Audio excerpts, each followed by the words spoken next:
Welcome to the Hands 27th Annual Meeting and Housing Expo Awards Luncheon. As featured on Good Morning America, directed by Kenyatta Harrison and brought to you courtesy of Enterprise.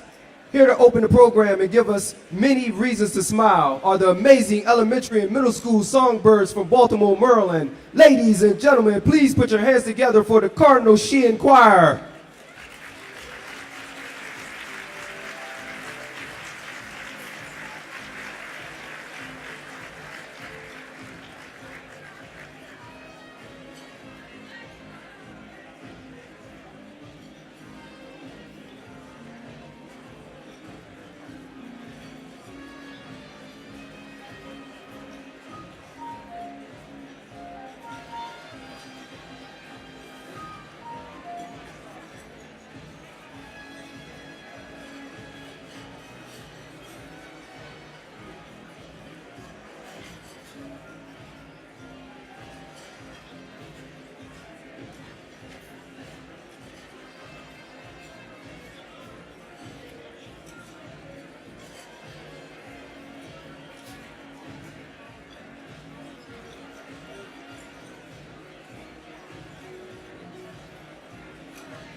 I see skies of blue and clouds of white, the bright blessed day, the dark sacred night, and I think to myself, what a wonderful world.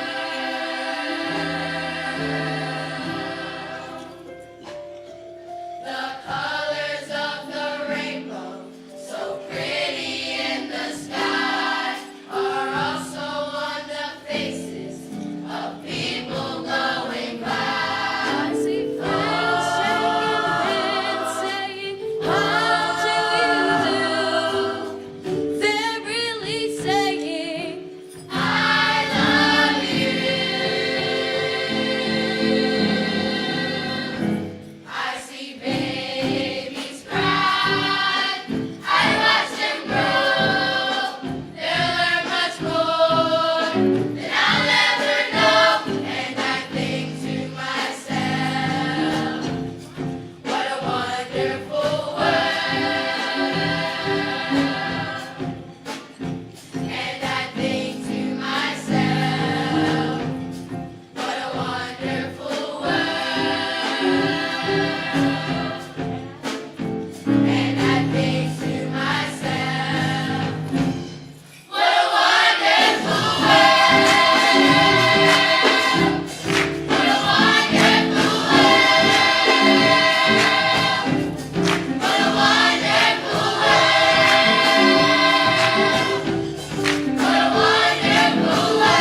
If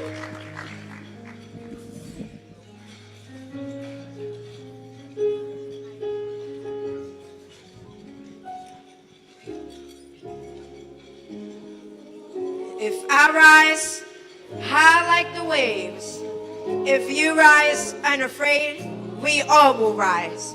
Higher than our social and racial differences, higher than economic level, higher than all of the adversities in the world.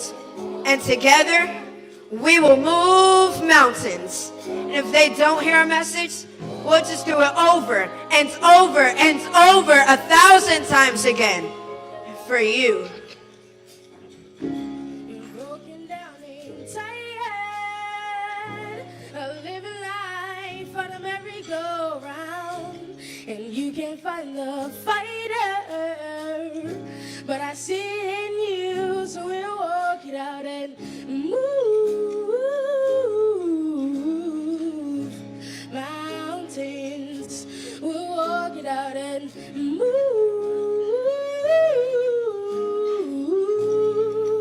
mountains. And I'll rise up, I'll rise like the day. I'll rise up, I'll rise unafraid. I'll rise up, And I'll do it 1,000 times again. and I'll rise up, I'll let the waves I'll rise up, in spite of the ache. I'll rise up, And I'll do it 1,000 times again. For you.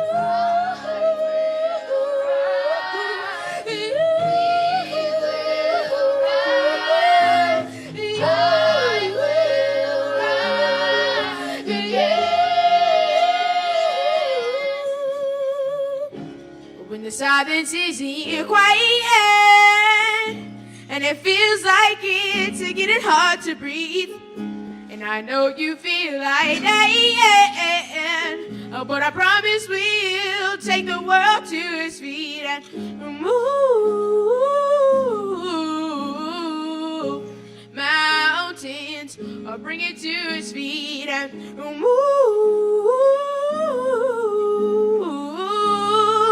mountains. And I'll rise up, I'll rise like the day. I'll rise up, I'll rise unafraid. I'll rise up, and I'll do it 1,000 times again. For you,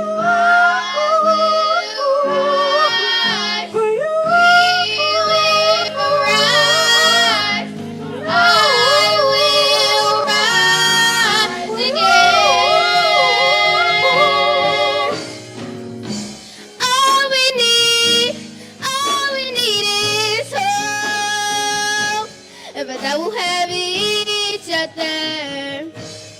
that we'll have each other, yeah. We will rise up, we'll rise, whoa, we'll rise. And I'll rise up, I'll rise like the day, I'll rise up. In spite of the ache, I will rise, we will rise, we will rise, we will rise. I'll rise like today, I'll rise up, I'll rise unafraid, I'll rise, and we'll do it 1,000 times again, yeah. I'll rise high like the waves, I'll rise up, in spite of the air.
Wow.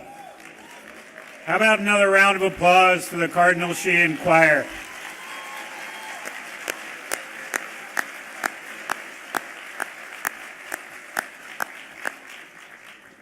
What an amazing way to kick off today's luncheon. I was asked to do this part of the program because I often have a similar effect when I do my speaking engagements.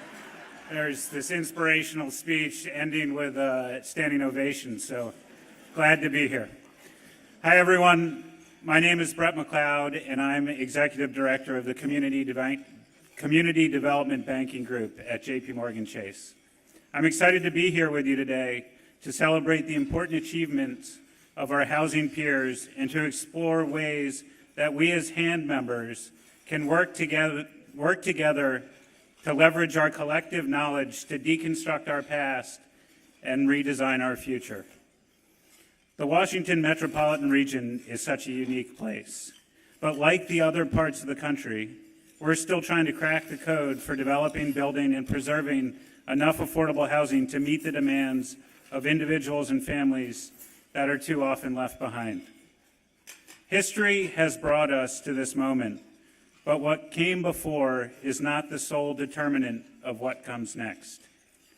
As active, engaged, and motivated members of HAND, we can chart a new course, working together and combining our unique areas of expertise to innovate how we do business and take a new approach toward achieving that mission we all share for our community.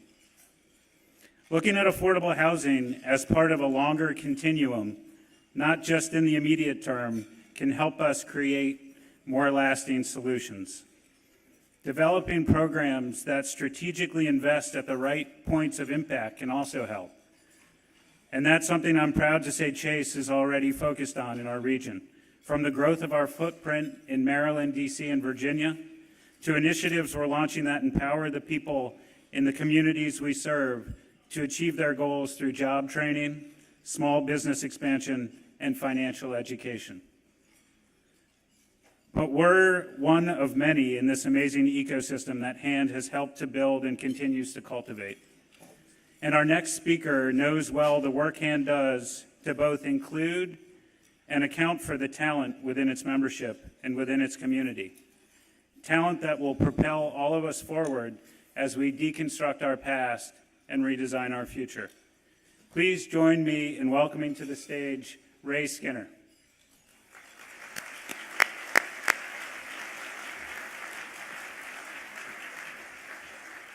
Good afternoon. That was pretty weak. Let's try it again. Good afternoon. Okay. Thank you, Brett, and I want to thank all of you for joining us here today. My name is Ray Skinner, and I'm president of HAND's Board of Directors. It's a position I really love, but it's a volunteer position. It doesn't pay the bills. The position that does pay the bills, which I also love, is I'm president and CEO of East Baltimore Development Incorporated. And I know Baltimore's in the house. Where's Baltimore? All right, let's hear it. And speaking of Baltimore, how about that Cardinal Sheehan Choir? Let's give them another round of applause.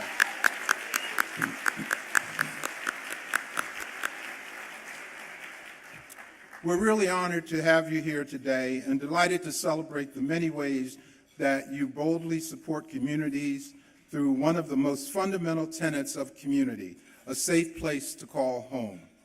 HAND members represent every aspect of the affordable housing sector in this region, and we are fortunate to be anchored by an organization that powers economic activity from Baltimore to Richmond and all across our footprint.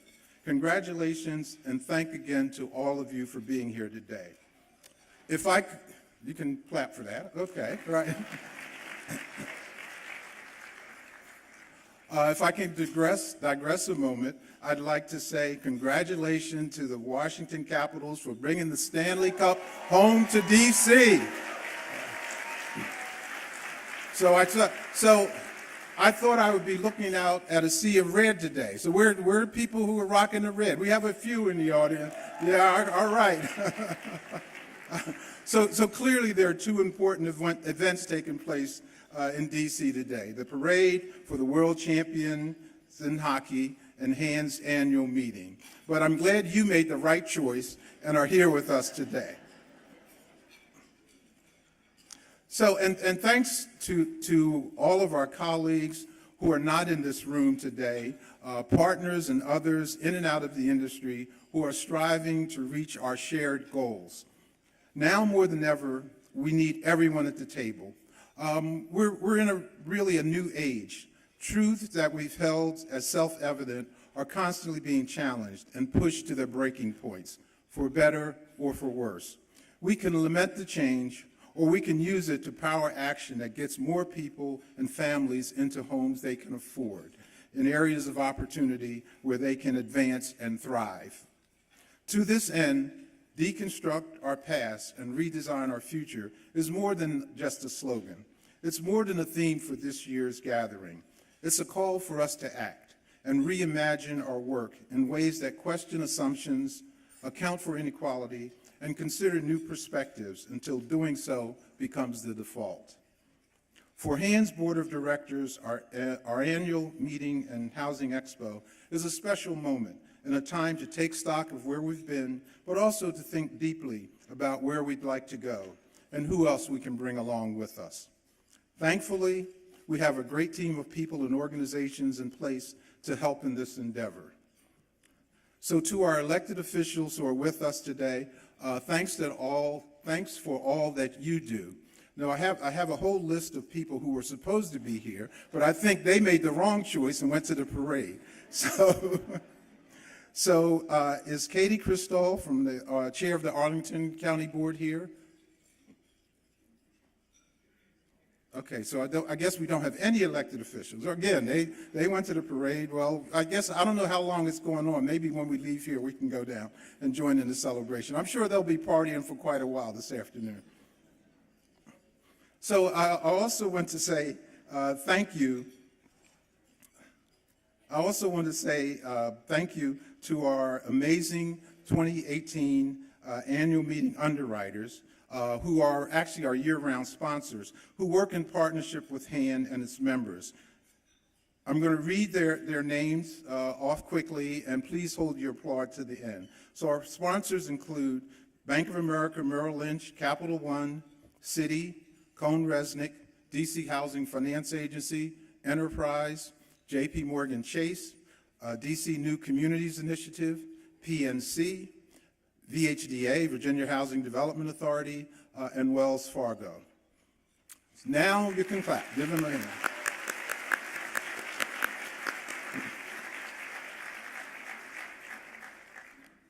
And I also want to thank our many tribute sponsors who go the extra mile and help us all during the year. Thank you, thank you, thank you. You can give a hand for the tribute sponsors. There are too many of them to name. So behind the scenes and always working to extend Hand's reach are phenomenal board members with whom I'm privileged to serve. I'm going to ask each of the board members, to stand so that we can see you. It's a big room. I want everybody to see you. And we will give them a very quick, short round of applause. First, our Vice President and President-elect, Monica Warren Jones. Where's Monica? Monica, where are you? There she is in the middle. Our immediate past president, Mary Ann Dillon. Mary Ann's over that side. Our treasurer, Winnell Belfonte.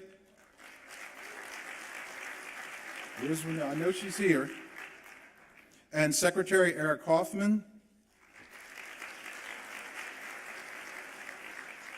Sasha Gay Angus. I know Sasha's right here. Art Bowen. Art. I see. Sarah Constant. Edmund Delaney. There's Ed over here with his crew. Christopher Donald is right here. John Manival. I know I saw John. There's John over here. Shelley Murphy. Where's Shelley?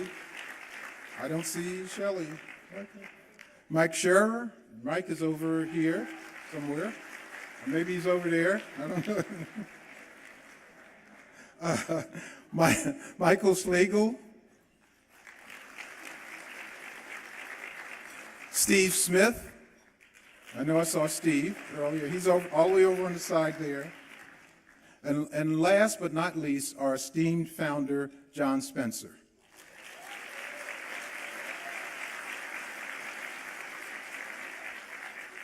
So we also have what we refer to as real superheroes in our midst, and we refer to them as Team HAND. They work seamlessly to move ideas to implementation. They work tirelessly to meet and quickly exceed ambitious goals, all in the service to HAND members. Team HAND is a small but mighty crew of dedicated professionals, and it is my pleasure to publicly thank and recognize this two-person team for their monumental contributions. I'll start with Courtney Battle, who's HAND's membership manager. Where's Courtney? Courtney, thank you. Stand up, Courtney. Let's give Courtney a hand.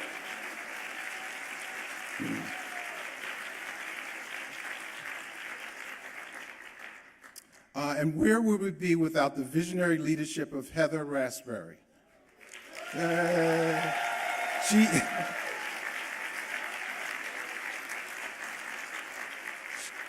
She is bold, she is fearless, resilient, resourceful, and strong. She is all of these things and sees possibility where others see obstacles. Heather is not easily deterred. She is the definition of determination. And she embodies the very best of HAND as a mentor, collaborator, and champion of the people and the communities that guide our collective work. Heather, I know I'm embarrassing you with all these accolades, but you deserve it. These are the facts. The truth is, Heather has evolved the ecosystem of our industry and what it means to be a part of HAND.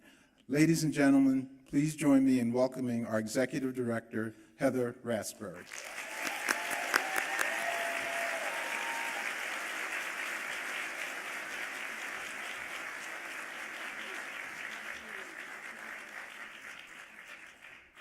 Good afternoon, HAND members. Oh, it feels good to be here today, and I'm looking forward to 3 o'clock. This has been a humdinger of a day, but so glad to see all of you. And Ray, thank you for the kind words to myself and for Courtney and all of the many members of our extended team that really helped to support us. So I'm just, again, thank you for being here. I hear that we've got a big parade going on today, and know that many of you chose to be here with us and take this journey on the Red Line. And so I'm excited and I appreciate you being here.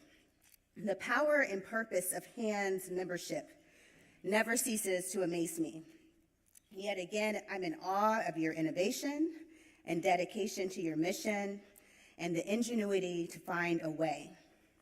It's one of the many reasons I know that now is the time to speak frankly and intentionally about how the Red Line got us to this point in time and what we can do together to turn redlining on its head and chart a better course.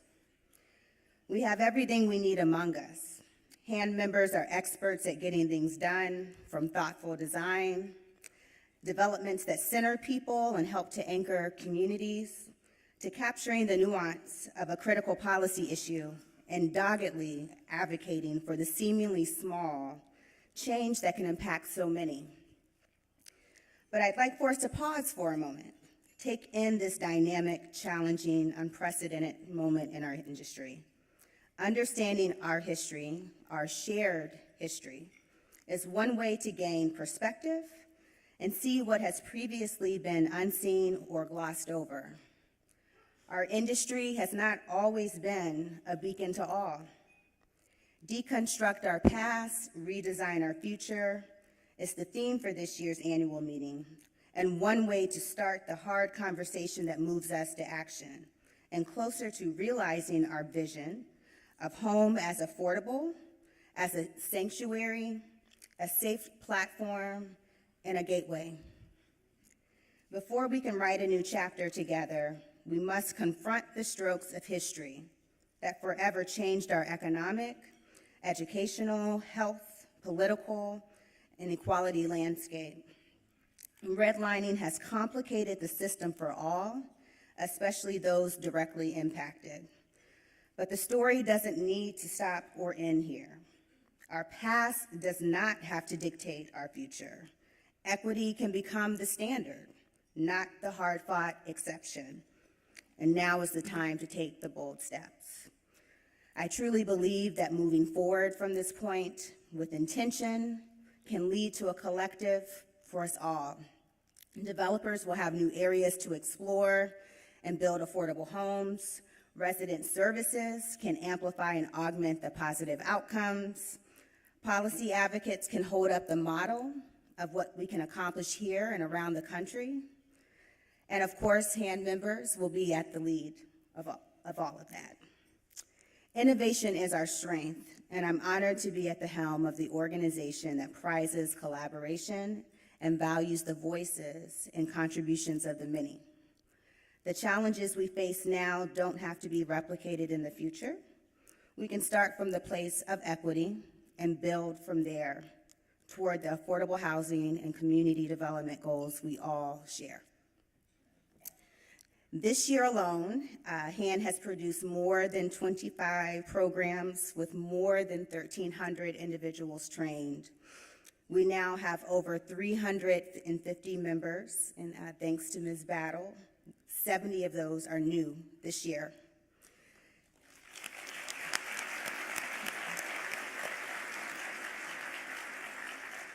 And I see we're calling Courtney and I Team HAND, so I'll stick with you, Ray, on that. Team HAND. Team HAND may be small, but our extended team makes all the difference. And to that end, I want to express my gratitude to many of our extended partners. So of course, Courtney Battle, heartfelt thanks to you. Day in and day out, Courtney is there to help do what sometimes seems like the impossible. And we are very ambitious in our goals, and I'm just really appreciative of you coming along on the ride and sticking with me so appreciate you, Courtney. Also to our board, led by Ray Skinner, just so very appreciative of all of your support, how we're able to do so much year to year throughout all of our programming is because we have a very engaged board, time, talents, and treasures from each and every 18 of them. So just very appreciative of your support to Courtney and I. Also to our annual meeting committee chaired by Sasha Gay Angus for realizing the vision of this year's call to deconstruct our past and redesign our future.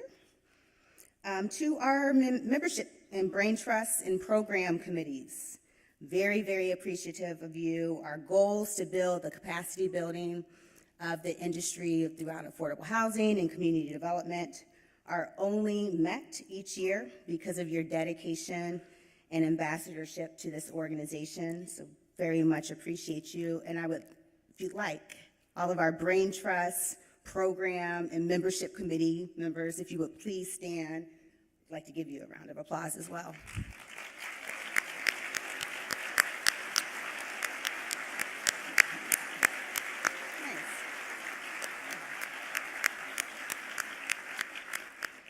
Everyone's being shy today, but I see you. I see you.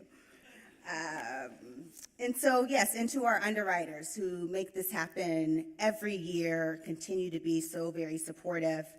I just want to acknowledge again, New Communities Initiative, JP Morgan Chase, Capital One, Bank of America, Citi, PNC, CohnReznick Enterprise, VHDA, Wells Fargo, and also to the DC Housing Finance Agency. And if you guys haven't heard and didn't have a chance to see the exhibit today, it will live at HFA for the month of June. So we appreciate you sharing your space, HFA. And that's it, except for you, our members. I want to just thank you for your continued support. We're only as strong as our membership, and appreciate your continued engagement in the organization. So that's it.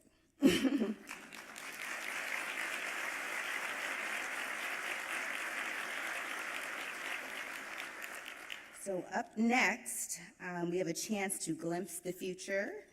Hope lives in those who might someday follow in our footsteps. It's one of the many reasons we host our children's art contests, to engage the youth that reside in our communities. Each year we ask contestants to represent through their art what a given theme or question means to them. In light of this year's annual meeting theme, the notion of legacy, the idea of what we leave behind, and how it might manifest in the future seem fitting. So with that, I'd like to congratulate Ms. Kayla Fatso, who is the grand prize winner of Hands Children's Art Contest.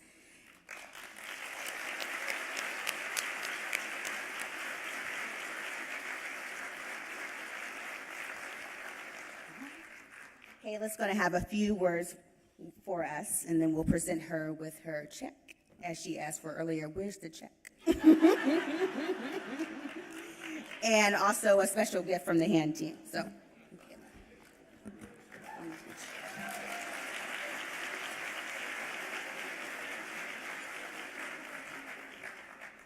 Hi everyone, my name is Kayla Fatso. My inspiration behind my artwork is to show that you can be who you want to be.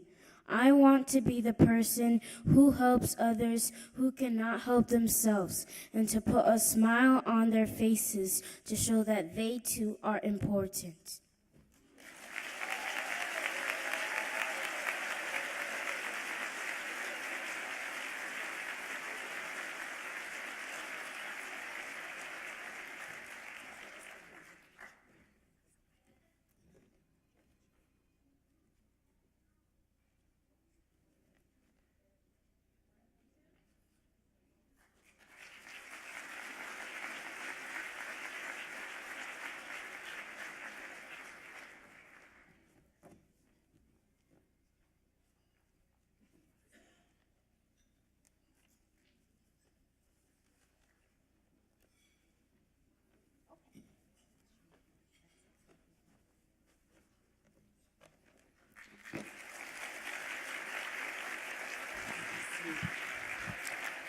okay, so we have a few more awards, specifically the Housing Achievement Awards. I'm going to turn things over to Derek Perkins, who is HAND's board member and also one of our continued underwriters with Bank of America.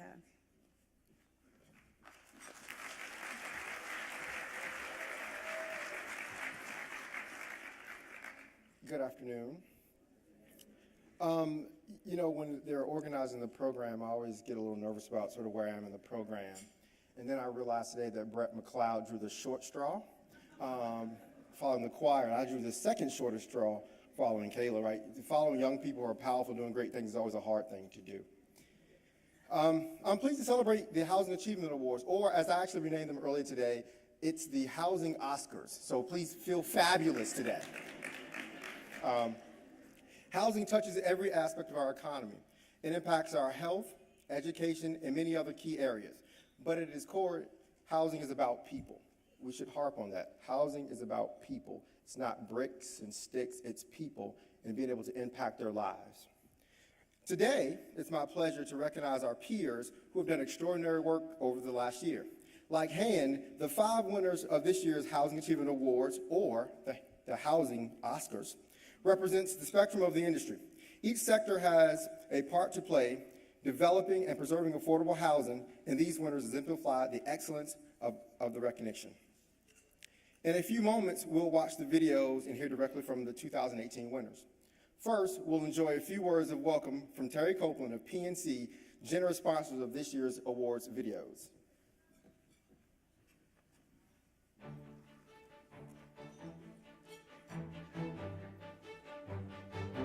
Good afternoon. My name is Terry Copeland, Senior Vice President at PNC Bank, and we are excited to support HAND's 2018 Housing Achievement Awards program, celebrating the most innovative housing development and programs across the metropolitan region. At PNC, we strive daily to strengthen and enrich the lives of all communities where we live and work. Part of PNC's culture and one of its core values is to always do what's right for those we serve. In fact, our commitment to fair treatment is inherent in our values.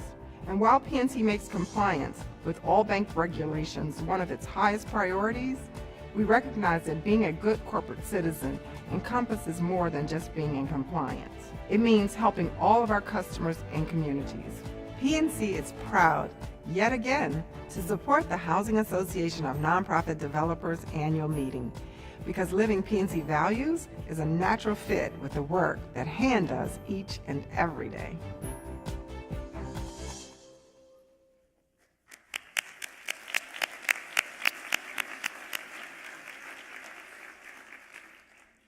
Many thanks to PNC for partnering with HAND to share their inspiring stories for this year's honorees. Now, to the awards part of the program. Now let's hear for the winners. To begin, we celebrate Wexford Manor Apartments, developed by the Wesley Housing Development Corporation, as winners of the Best Large Affordable Housing Project Award, built with families and youth in mind in an area of opportunity. Not an easy feat, but ever more critical.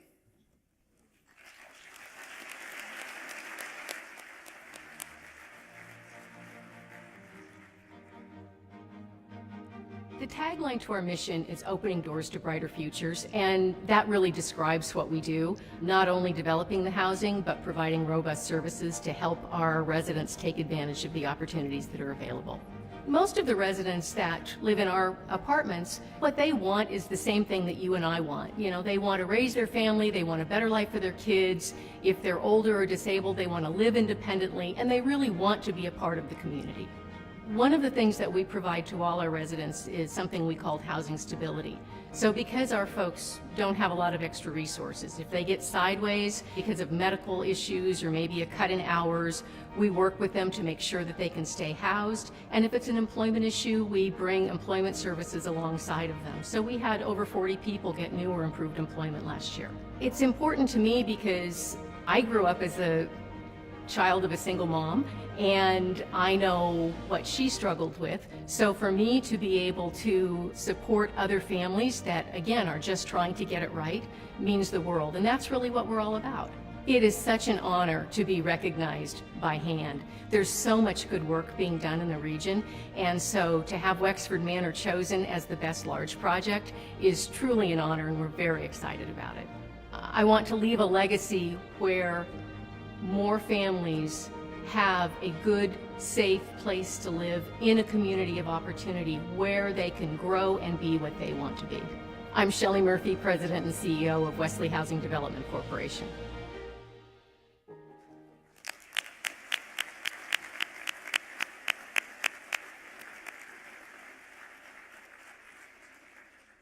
Congratulations, and here to accept the award for Best Large Affordable Housing Project are Shelley Murphy and Judith Cabelli of the Wesley Housing Development Corporation.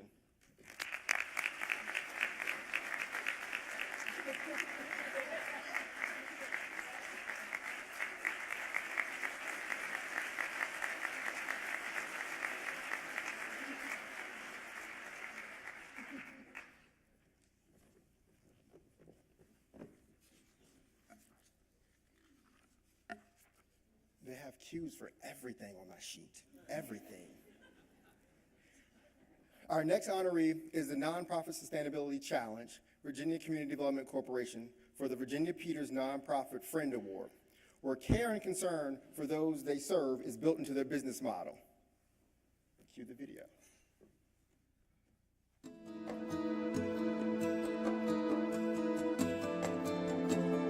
VCDC is a conduit for creative private investment, profitable investment in affordable housing and small downtown development. I think it's important to connect the private capital to the great work that a lot of organizations are doing in creating really high quality affordable housing. We have partners both in the investment community and partners in the development community. We help provide the technical experience, technical expertise, and advice that helps to make those partnerships work. We're very honored and appreciative of the recognition that HAND is giving to the Nonprofit Sustainability Challenge. The Nonprofit Sustainability Challenge is actually a program that we formed about 3 years ago. What they do is they select the biggest challenge facing their long-term sustainability and work over the course of that with support from the coaches, support from their peers, tools and frameworks that we provide them to help them stay focused on this. It is the most gratifying part of the work to see and meet the folks that are residents of these communities and to hear the stories about the impact that the work that our partners have done to make a great home for themselves and the security for themselves and their families. I'm Bob Newman. I'm the CEO of Virginia Community Development Corporation.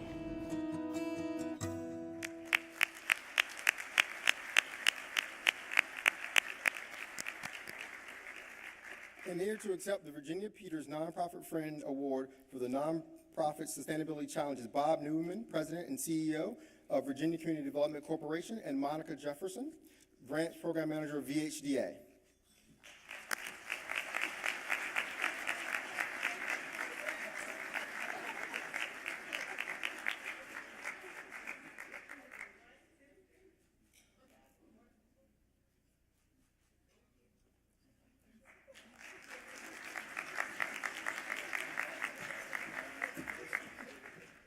And this is why they give me cues. You see what I just did there? There was no cue for that. I blew it. I'm also pleased to present Chris Dickerson Popcop of the DC Department of Housing and Community Development as a 2018 Emerging Leader. Chris is a rising star who pairs talent with tenacity, who remains curious and steadfast committed to making a home a place that people can afford.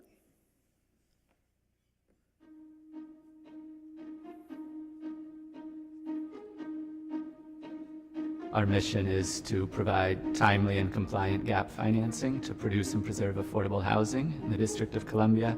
The goal of the department is to produce and preserve affordable housing. We aim to fund a variety of types of affordable housing. I think something that's a guiding principle for me personally is I always want to know that my work is advancing a mission of social justice. As a government entity, a big one is being a loyal and ethical steward of the public trust and public resources. I'm really proud and humbled by this recognition, but I think even more importantly, it's a reflection on the great work that our entire team's doing, from the leadership to the staff level across the entire agency, even though most of our work is looking at a project level or a portfolio-wide level, and we think in terms of a project will deliver 50 units, or a fiscal year of activity will deliver 1,500 units of affordable housing. Remembering the types of stories behind each of those units is really important. Meeting people who are impacted by our work is really inspiring.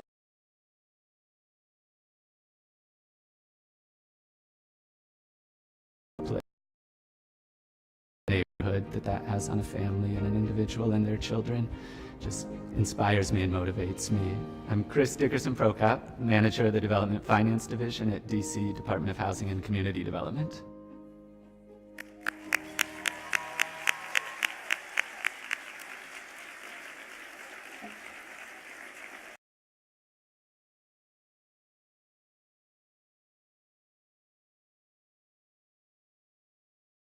'18 Emerging Leader Chris Dickerson Prokop. Congratulations, Chris.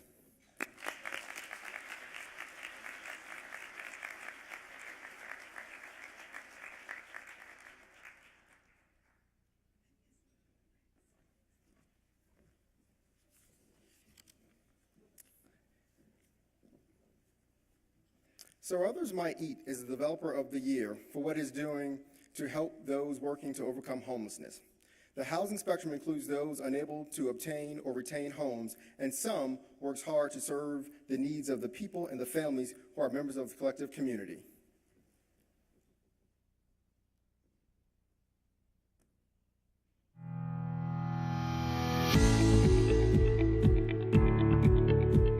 SUM's mission is to serve the poor and the homeless of Washington, D.C., so we meet people's immediate needs with food, clothing, and health care, and then we help break the cycle of homelessness with affordable housing, which is what I concentrate on, employment training, as well as addiction treatment and mental health programs. SUM has recently opened our Conway Center, which is going to be the first program in employment training and healthcare in the same location. So this is 6 years in the making, the Conway Center, and we'll have family housing, single adult housing, as well as 39,000 square feet for Unity Healthcare and an employment training program that will graduate 300 students a year at living wage jobs.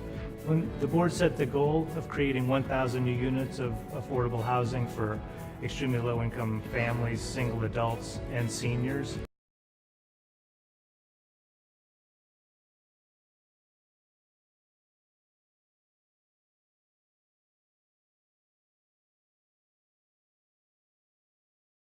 We have our children not growing up in a shelter, and they're growing up in stable housing with access to services and the things that any of us would want for our own children. I think that would be, one of the impacts that we would want to make. We want to be part of inclusive communities and helping create those communities. SUM was very honored to be recognized as the Developer of the Year by HAND. HAND is comprised of a number of wonderful organizations, and to be recognized in this way, we're very appreciative of that. I'm Troy Swanda, I'm the Chief Housing Development Officer for SUM, so there's my deed.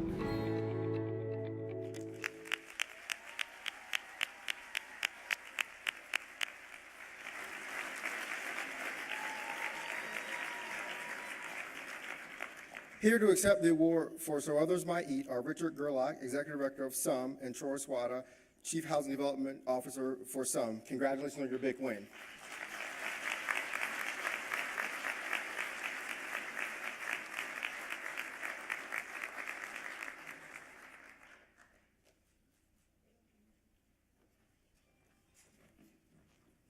See how quickly I learned? You just turn around, walk back, it's fine.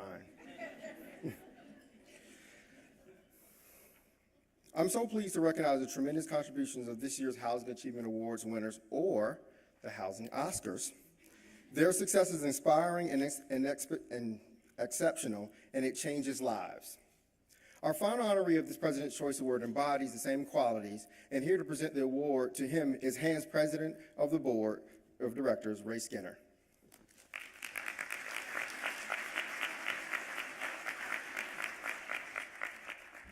I'm back again. So thank you, Derek. I'm really pleased to be able to present this next award, which is called the President's Choice Award. And I, as the name implies, get to select the recipient. But what we are looking for is someone who embodies all the things that HAND stands for: consistent dedication, hard work, and sustained commitment to the affordable housing industry. The person that I have selected is a forward thinker, risk taker, and lifelong champion of affordable housing. He was an early adopter of the concept of preserving the existing supply of affordable housing, and as president of the National Housing Trust, became the national expert on affordable housing preservation. So for this final 2018 Housing Achievement Award, the one and only President's Choice Award, it is my distinct honor and privilege to recognize Michael Bodakin, former President and CEO of the National Housing Trust. Let's look at the video.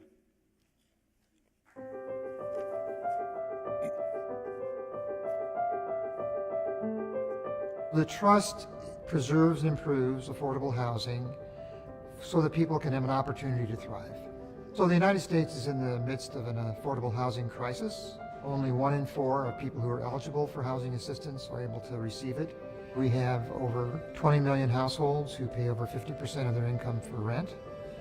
And so if we try to preserve what we have, we can prevent more homelessness, prevent more people suffering, and we can also make them stable. Early on, I understood how important it was for families to have affordable housing, because I could compare families that were in affordable housing to those who were homeless. And I saw over time how those families who had affordable housing could, as I said, have access to good education, decent health, better environment, and how those without couldn't. And HAND has been pivotal in helping developers in the Washington region build community, relate to tenants and organizing, and without HAND, we would not have such strong laws that protect tenants, the amount of resources that housing developers have at their disposal, and being able to really work with colleagues and learn from one another. HAND does all of that. And so it means a lot to me because without HAND, maybe I wouldn't be here. The trust is just getting started. The mission that it's had for a number of years is being expanded now. They've created a renewable resource. They have a lending platform, a business platform. And so they have a real place where a crucible of innovation that can go anywhere and do anything. And that's what I think is my legacy at the Trust. My name is Michael Bodaka, and I'm the former president and CEO of the National Housing Trust.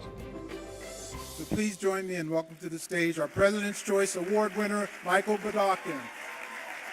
Congratulations, Michael, and thank you for all that you do.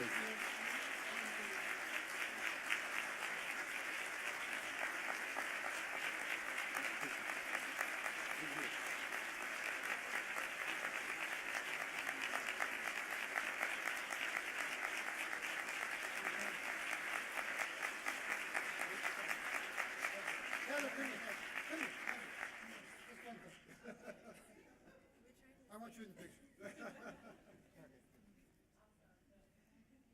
Yeah. Come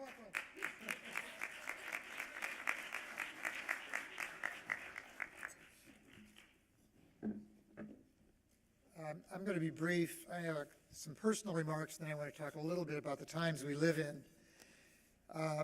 My personal remarks are ones that I've made a couple of times since I repurposed a couple of months ago. And so I apologize. These will be brief remarks, I promise. But you may have heard some of this before.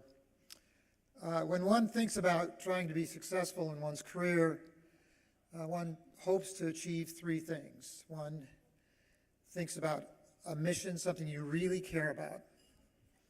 And if you're very lucky, you second, work with really smart and dedicated, wonderful human beings. And then third, you have fun. And all of that was given to me by the National Housing Trust, who are sitting in those tables 34 and 48 right there. And I want to say I stand on your shoulders and thank you so much from the bottom of my heart for having been provided the opportunity to lead you over the past quarter century. But truly, there's one other person here with whom I would not be here, and that's my wife, Fran, who's also at table 34. And Fran, please stand so you can get your recognition. Please stand.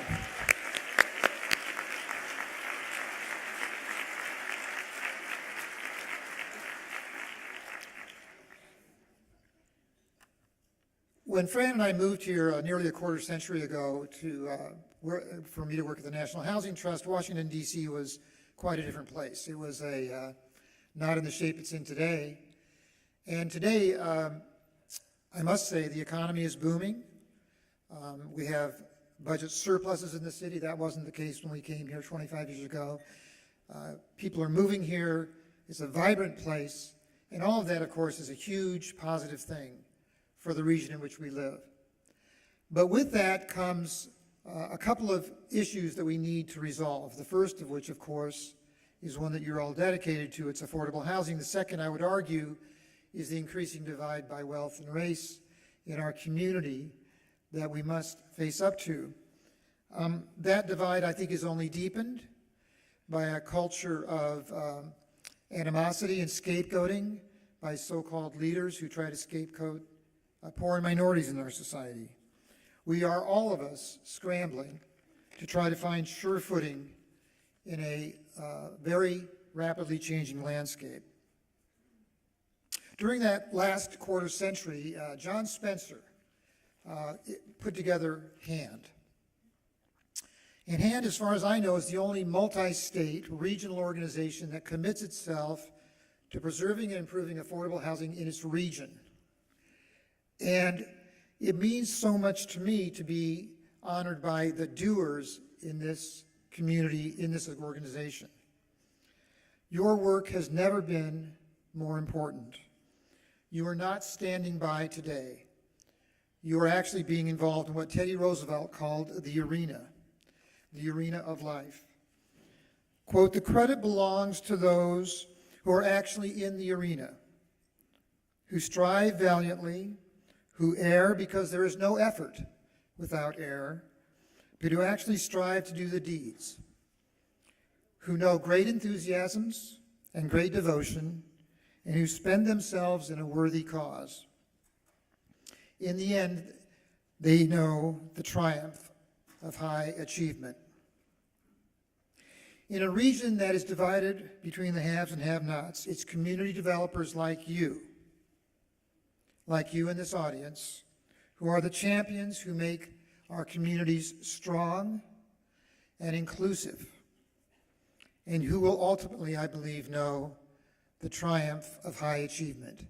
I thank you from the bottom of my heart for this award. I congratulate you on what you're doing, and let me thank you for sharing my remarks with you today. Thanks very much.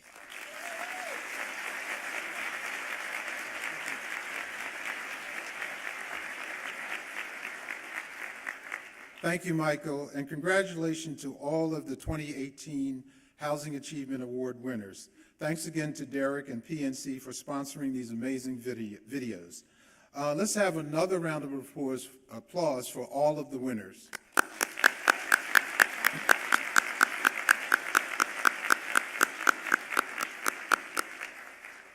And now I'd like to pass the mic to Ed Delaney, who's a HAND board member and also has a very long title. He's the Senior Vice President and Senior Officer for Community Finance at Capital One Bank. Ed?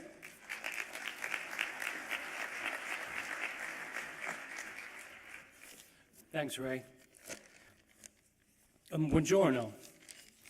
And the reason I say that is a little more than 36 hours ago, I left my family in Florence, making my way back here via planes, trains, and automobiles. And the only thing that would induce me to leave my family is to come here today because of what we do here at HAND is so important. Now, if they're holding true to their itinerary, they just finished a tour of the Coliseum, and let me tell you, we had a really detailed itinerary. If Derek thinks his cues were, although I noticed you didn't always follow him, Derek, but anyway. So they just finished a tour of the Coliseum, and I'm sure they're probably hunting for the best gelato in Rome. And while leaving my family to tour Rome without me was difficult, it was also a luxury. Because most of us in this room can live where we want to live, send our children to good schools, buy the things we need and the things we tell ourselves we need near where we live. Well, together here, we can help afford opportunities, those opportunities for all. I'm pleased to introduce you to a person who's helped lead the clarion call about the persistent effects of redlining. We've all heard the term, but understanding what redlining has truly meant and continues to mean for people, families, and communities is worth investigating. And I certainly encourage all of you to do the tour. History is never as far in the past as we like to think. It's all around us in the present. And this is painfully true of redlining and how it determines the areas of investment and disinvestment. April DeSimone knows the story of redlining well and its effect on many of the same areas impacted by housing itself: education, health, employment, economic stability, transportation. April is co-founder and partner of Designing the We, a bold name for a bold firm created to empower people and communities through design, connection, collaboration, and co-creation. April spent more than 15 years designing, developing, and launching social change projects at the intersection of public and private sectors, from ventures and strategies to technologies and services. The important work April does is the very definition of social enterprise. Amy. Just saw someone I know that I hadn't seen for a while. Her ability to navigate the complexities, I'm also a little jet lagged, by the way, so I chase shiny objects. Her ability to, wow, now I've lost. Anyway, chasing shiny objects, it's not on the paper. So anyway, led her to develop Undesign the Red Line. One part interactive art exhibit, one part framework for moving forward. April shines a light on redlining in our country. The findings are powerful, provocative, and disturbing. But the groundbreaking exhibit, the curriculum she developed around it, and her ongoing work to undesign the red line is not without hope. A strategist and a dreamer, April helps individuals and industries chart a new course guided by social justice values. It's easy to lose sight of the fact that we are part of a larger whole, that we are in fact a we. Gathering each year is a reminder that it takes all of us to imagine, legislate, finance, develop, build, and preserve affordable housing. The hand footprint spans a good-sized area from Charm City to RVA, but our reach can go even wider. Working together with intention, we can do our part to undesign the red line. And here to tell us much more is April DeSimone.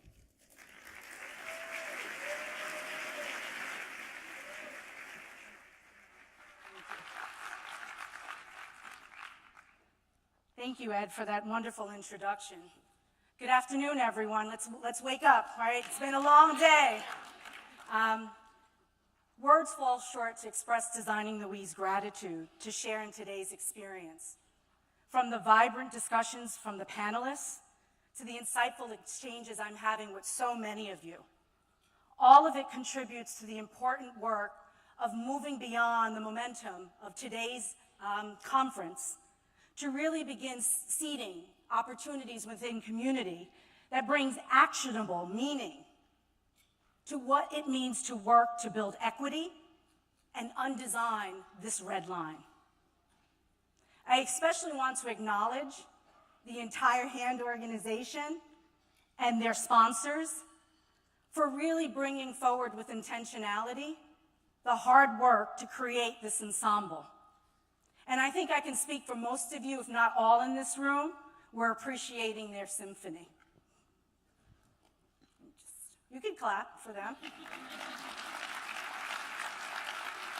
Am I pointing at something? Sorry.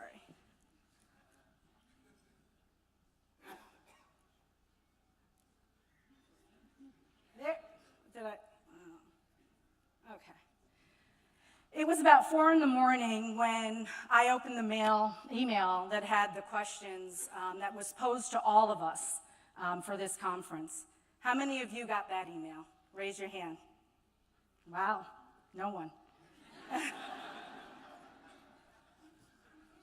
It was an important framing to really ask, why are you committed to deconstructing our past and redesigning our future?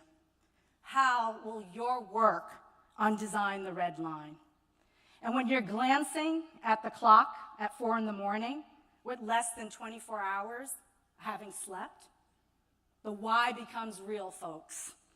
And you start to question, wow, these are not only very important questions and timely, and all that's accentuated again by our panelists, but they do something much more important. They reverberate the current sentiment and climate, where you have works from Ta-Nehisi Coates' The Case for Reparations.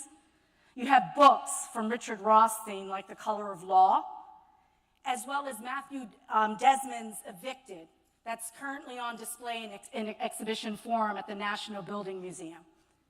It really captures a sentiment in this country that people have had enough, and people want to show up honestly to conversations around how systems and structures perpetuate inequities in our society, and how in doing so, we create a shameful democracy in this country. The how and the why for Designing the We began in 2015 over fish tacos and a beef quesadilla. And I want to have my Designing the We team stand up, and my co-founding partner, Braden Crooks, raise his hand, because it was the intentionality of very unlikely collaborators that came together.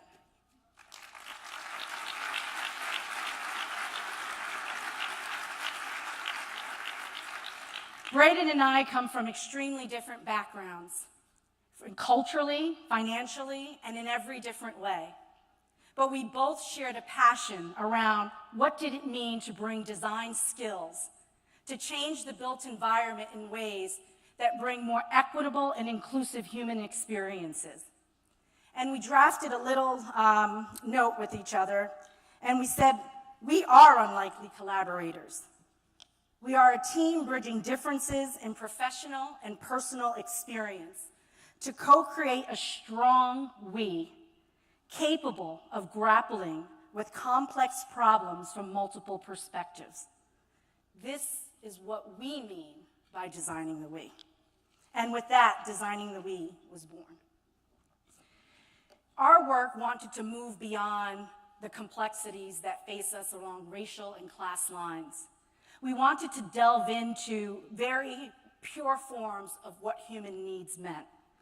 And we know in 1948, Maslow describes what human needs are. It are the things that we need as human beings to scale. It's the things that make us more productive in society.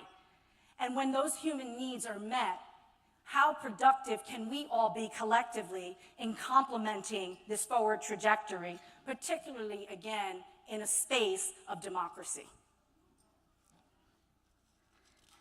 We realize that needing air and clean water and warm spaces doesn't depend on someone's hue or color of skin or class. We wanted to understand the interplay between human needs, perception, and the built environment, and how that interplay creates a lived experience in our society. And it was important to understand perception, particularly the perception of those who are stewarded and in charge of making decisions and creating outputs within our built environment. So if they are not informed, if they don't have an ability to empathize, how can we create lived experiences that reflect what we all purport to want to see in our society?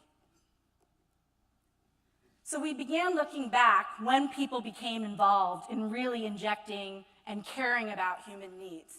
We know, as was mentioned by Michael Sorkin, one of the panelists here today, industrialization created overcrowding in our cities. And we see that there's this rise of a housing reform movement that wanted to deal with the immediate concerns of the built environment, from lack of housing to the poor ventilation, but never took the stand to understand what are the conditions that bring us to a point where we can see people living in squalor and blight and be so disconnected from that emotion. And we know Jacob Riis captures this in How the Other Half Lives in 1890. And his pictures spark outrage across the country around tuberculosis and cholera outbreaks and the public health crises that these environments have on people. He understood, and the housing reformers understood, the role that environment plays in shifting the ability for people to scale. But simultaneously, as that's happening, as we're raising this awareness and this perception, there's another perception that's going forth.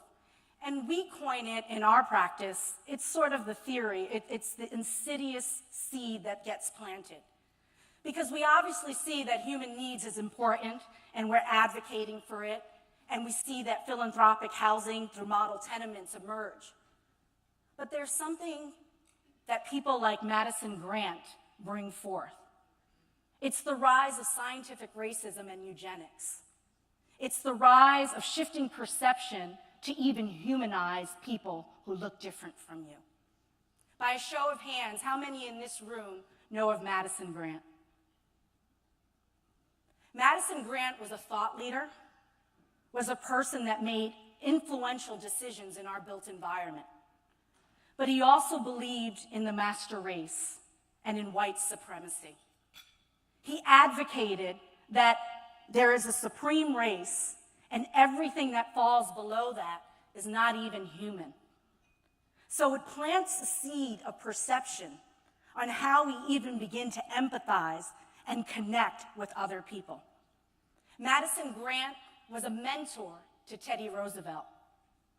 Madison Grant founded many of our national parks, founded what would become the Wildlife Conservation Society, oversaw the construction of the Bronx Zoo, and under his tutelage and leadership of the Bronx Zoo, he also okayed and approved an exhibition where a Congolese pygmy by the name of Ota Benga was housed in the monkey house to share his point that this is not a human being. To reinforce this, he wrote his book, and it got much attention and success. And it was so powerful that Madison Grant receives a letter from Hitler thanking him. And it's what's the basis for Hitler's genocide in World War II. And the people, again, are serving mentors to those who become in positions of power when the government says, laissez-faire no more with the conditions of housing. We've heard enough today, the creation of the redlining maps, and we heard enough about how it creates disparities in wealth. But think about this for a moment. Let it marinate. People who are put in positions of authority to steward the ideologies and principles of our democracy are making decisions based on race and class and reinforcing a perception that there are those who are considered valuable in our society and those who are not. This found its way into when, as I said, the government gets involved. So even whether it was through home ownership or if it was through housing or rentals.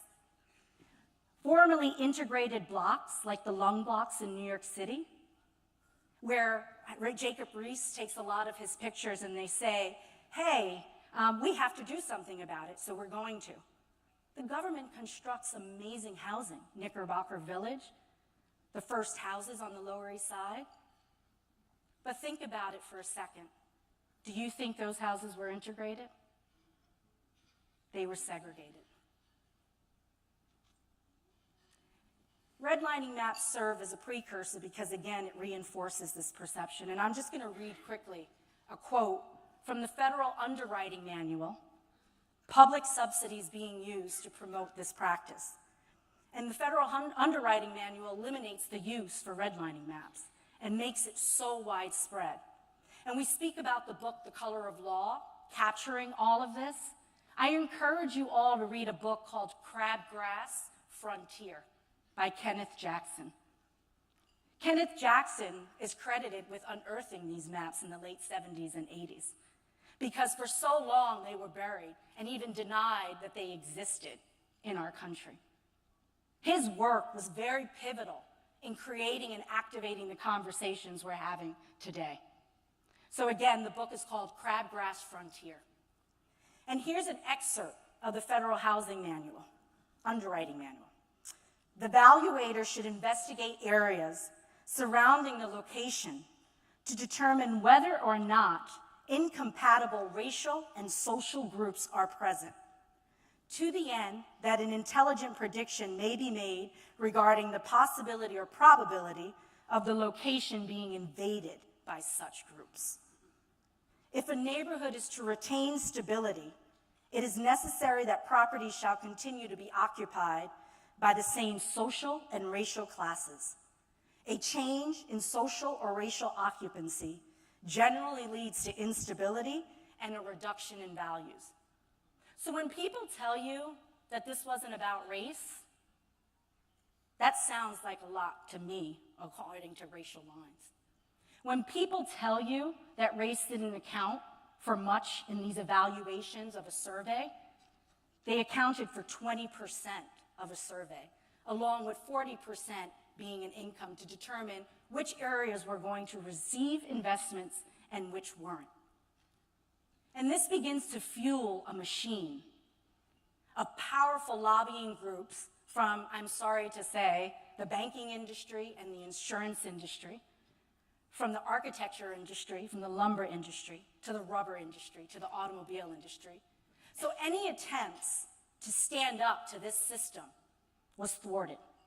Any attempts for the masses who really do believe in life, liberty, and the pursuit of happiness for all was going to change this dynamic were blacklisted, were denied the lending. If they couldn't get the lending, or if they finally got the lending, then the zoning laws would change to require bigger lots and bigger houses, ultimately into the point where the thought of creating a racially integrated community fell flat on its face.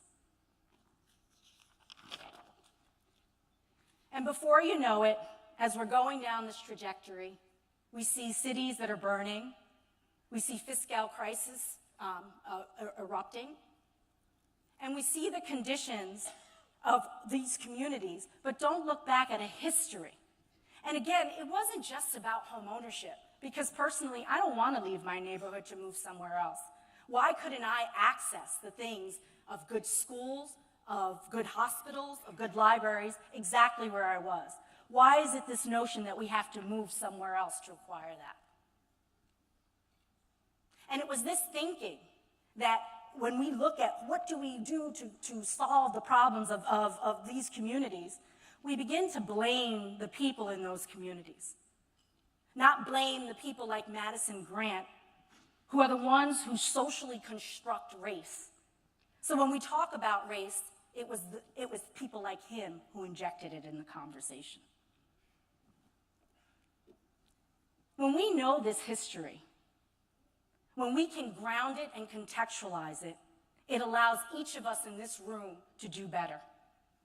Because the dominant perception, when I'm sure many of you try to put housing in homogeneous communities, that NIMBY movement, there's still a perception lingering there. There's still a devaluing and casting of a hierarchy of value towards human beings. That if we don't understand these histories, we can't begin to undesign what's happening. And we are at a time in this country where we're in a downward spiral of our humanity. And if we don't strengthen our humanity, humanity is at the core of democracy. Because if you can't empathize and connect with people, how can you even think that we are all created equally?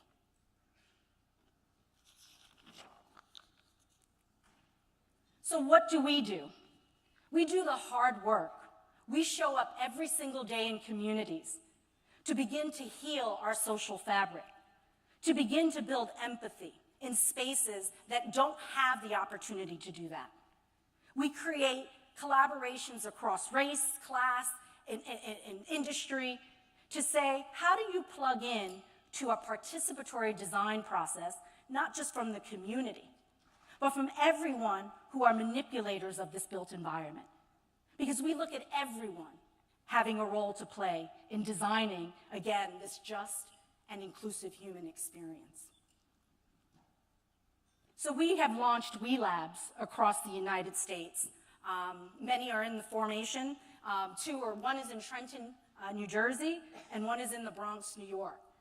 And we combine a transdisciplinary approach that captures and narrates this history so that projects that are manifested within the built environment are vetted. How does it bring equity? How does it shift perception by removing vernacular like low income? Removing vernacular like poor people. Looking at human beings as human beings. And as people connect to this space, we invite stakeholders such as yourselves to plug in, who may not have the capacity to show up every single day. Communities steward their own conversations over time. They build a living archive so that as we are seeing massive reinvestment into historically disenfranchised communities, the story isn't whitewashed. Monuments aren't built to great hopes that came in and revitalized our communities. It's preserving the ugliness of Americana so that we don't forget what can happen if we don't become stewards and responsible again for our democracy. This is one example of a project that we worked with the Mary Mitchell Center in the Bronx. And it was very exciting because we steward this participatory design process with youth 14 to 21. And It was amazing for us to see how they connected to their community. They didn't know the architectural buildings that were in their neighborhood that had been knocked down because of policies like planned shrinkage that removed resources from what they considered to be pariah dying zones and put them into healthy areas in places like the Bronx, meaning Riverdale.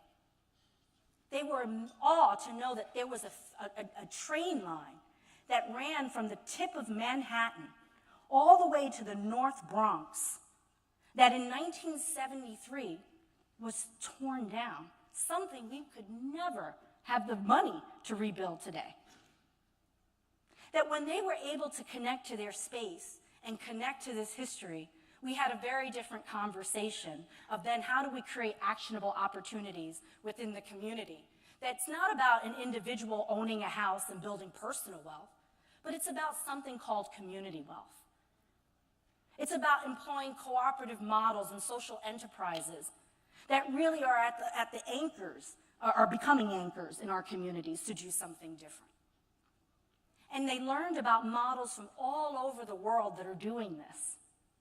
They learned about models that really bring value to every single person in that community. And it offered them an opportunity to be proud instead of the age-old narrative of these communities needing hope. It put it in perspective. And you know what was the anchoring piece of programming that they wanted to see in their community? It was a space for intergenerational healing, which was extremely powerful. Because many of us forget, and this is the community I grew up in, we lost approximately 85 to 90% of our housing stock.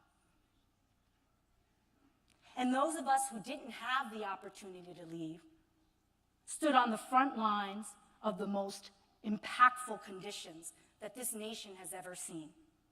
So on the heels of blight and burnout came the heroin epidemic.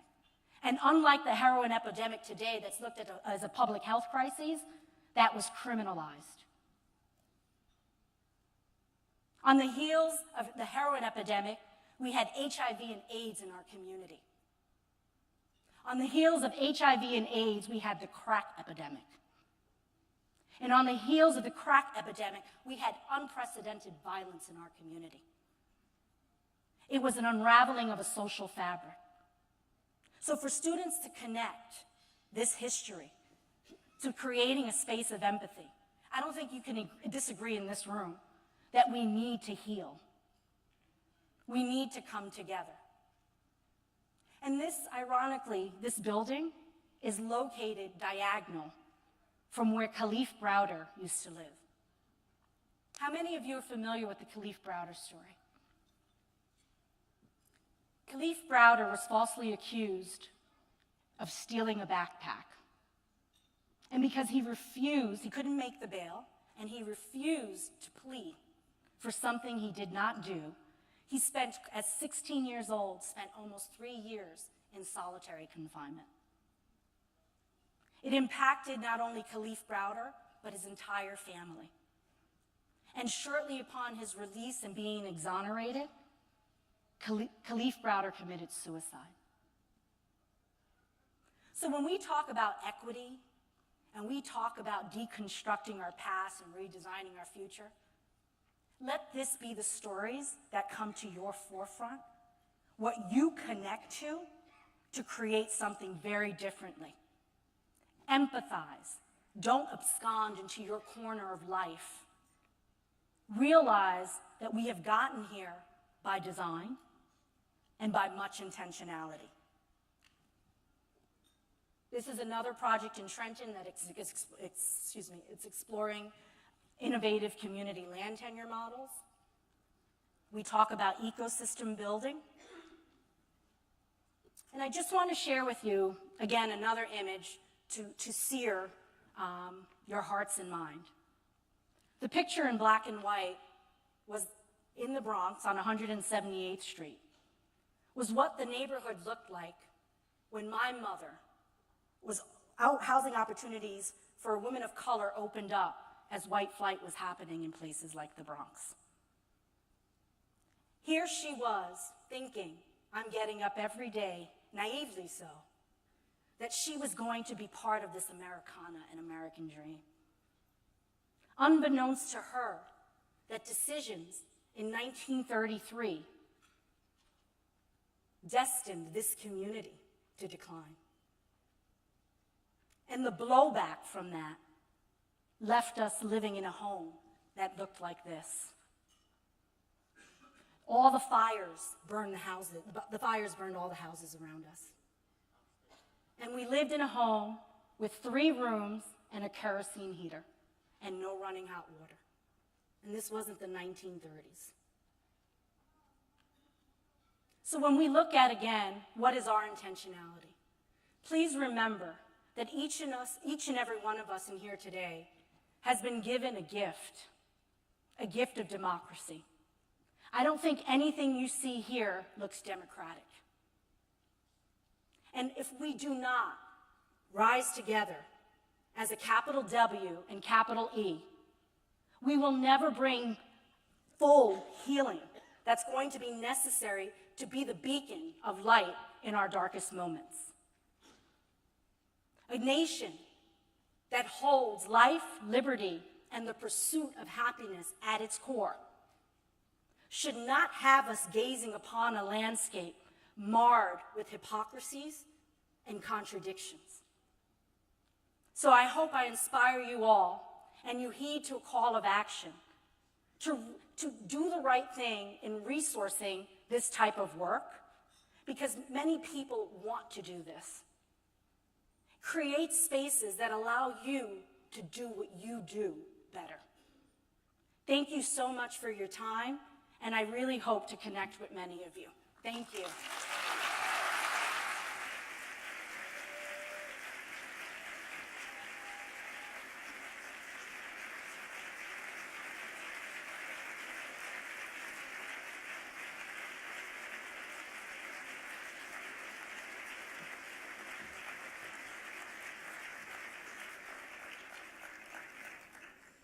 Wow. I don't know about you guys, but I am completely blown away. April, if I didn't have my remarks written out for me by the hand team, I might be speechless.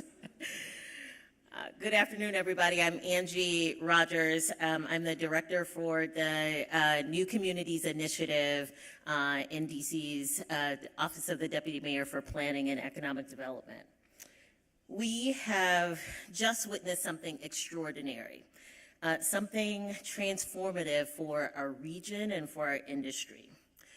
Redlining forever altered our landscape. The effects are economic and how business was done, and they're also personal, as you can see from April's remarks, and how that practice shaped lives and how it shaped whole communities. Overcoming redlining is now a business imperative. Policies don't have to drive our actions going forward. Hand members can write a new script.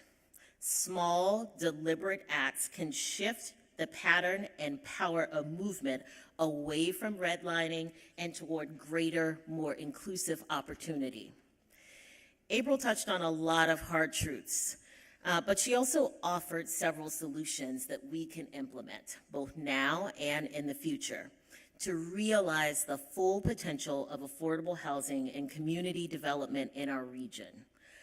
Undesigning the red line opens up so many more possibilities. A forgotten neighborhood can soon thrive again. New economic activity can bloom in places that have been overlooked.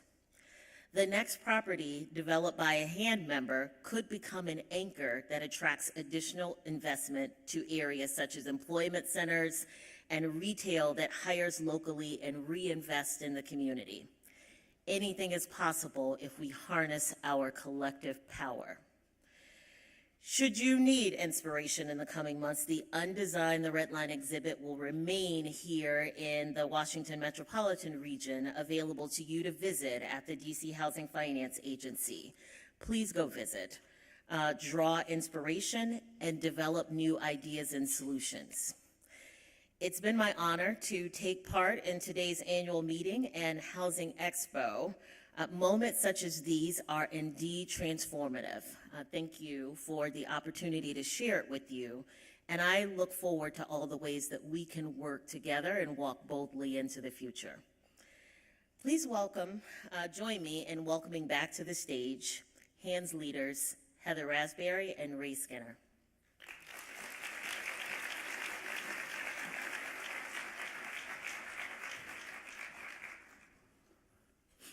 Thank you, Angie. I know it's been a long day, but we're almost done. In fact, I think we've saved the best for last, because now it's time for our raffles. We have a lot of great prizes for you today, but, you know, as they say, you got to play to win. So you have to put your business card in the jar here, and I'm going to be drawing, or Heather's going to be drawing the winners. I'll just announce the names. But again, we have some very fantastic prizes that have been donated by HAND members. And Heather, you sure I can't put my card in here? No. No, okay, all right. Okay, first one, I'm going to go through these really quickly now. And again, you have to be in the room to win. So if you're not here, I'm just going to draw the next one. Okay, the first is a $100 gift card from Barcode Restaurant. Okay, Bobby Whitney with Habitat America.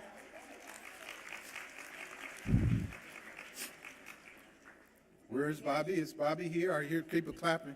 All right, when your name is announced, make sure you raise your hand so we can see you. Okay, the next one is a $200 Maine Lobster Direct gift certificate from Boston Capital. And this goes to Nayasha Mandima, who's with the Colvin Institute at Colvin Institute of Real Estate Development. Okay. Is she here? I can't see. He. Oh, I'm sorry. He. Okay, I see. He's coming. Okay. All right. Next is an Amazon Echo Dot from Love Funding. Montgomery Housing Partnership, Gloria Castro. Gloria Castro? Oh. Is she here? Okay.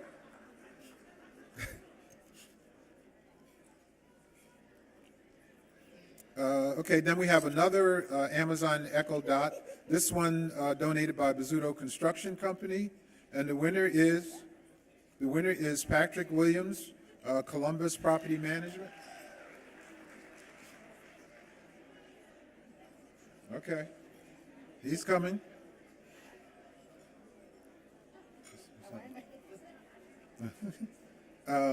Okay, the next is a wireless IP camera from Hertzbach and Company. Tiffany Everett from JDC. Tiffany here? Is Tiffany here? Raise your hand, wave, okay. Tiffany's here. Next up is a $100 gift card from R4 Capital.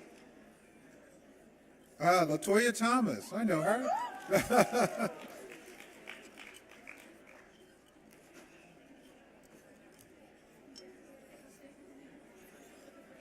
Okay, next is a $100 gift card from Novogradic and Company. And this goes to Carrie Thomas with Minor Feinstein Architects. Carrie Thomas, are you here? Gary back there. Okay, he's here. She?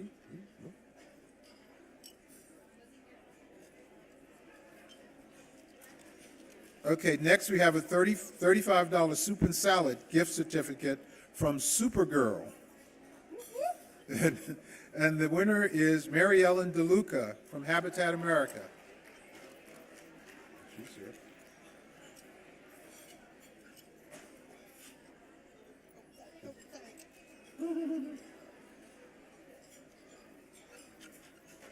Okay, next we have a pair of Washington National tickets tickets donated by Cone Resnick. And the winner is Rianne McWayne from CPDC.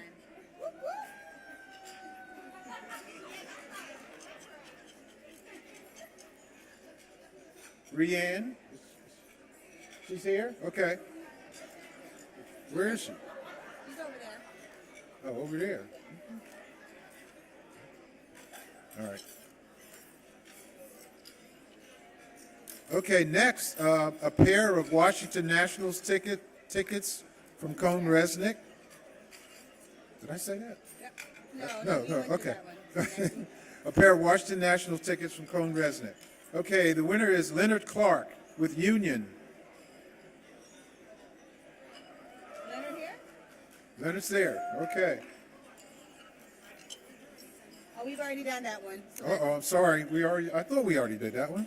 I'm getting mixed up here. All right, so Leonard wins the 2 gift cards and a private business seminar from Apple.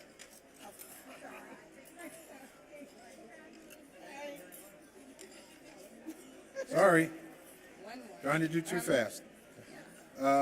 Next, we have a $50 gift card from KeyBank Real Estate Capital. Actually, we have 2 of those. So, well, okay, what? Yeah, just about one first. Okay. All right, so the winner is Theodore Cage, Winecheck Architects, Associates, Architects and Planners. Theodore Cage. Theodore Cage, not here? All right, so.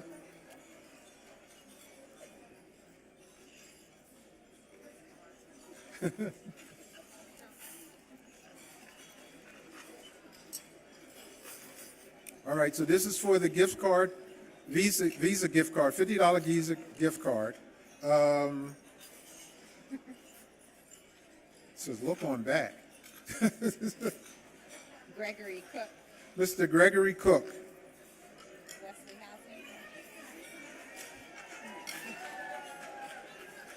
Housing. President of Hawaii, I think it's Hawaii Tenants Association. All right, Gregory Cook. So that's one of the 2 gift cards from KeyBank. Do you have 2?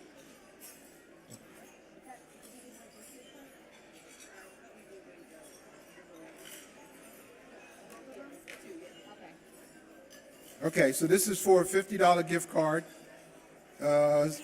William Whitman from Somerset Development. William Whitman, Somerset Development. Going once, going twice. We'll draw again. Again, this is for a $50 Visa gift card. Amelia McCarthy from Montgomery County Department of Housing and Community Affairs. Okay, I see it. She's back there. Okay, the next one, a $100 Cheesecake Factory gift card, donated by Harkins Builders.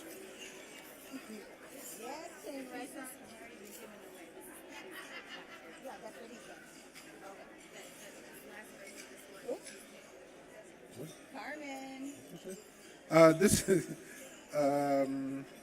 let's see, Carmen Castro Conroy from HIP, Housing Initiative Partnership. Carmen, I see her, she's coming up. Okay, that was for the $100 Cheesecake Factory gift card. So next, a $100 Southwest Airlines gift card from Area Probe, donated by Area Probe.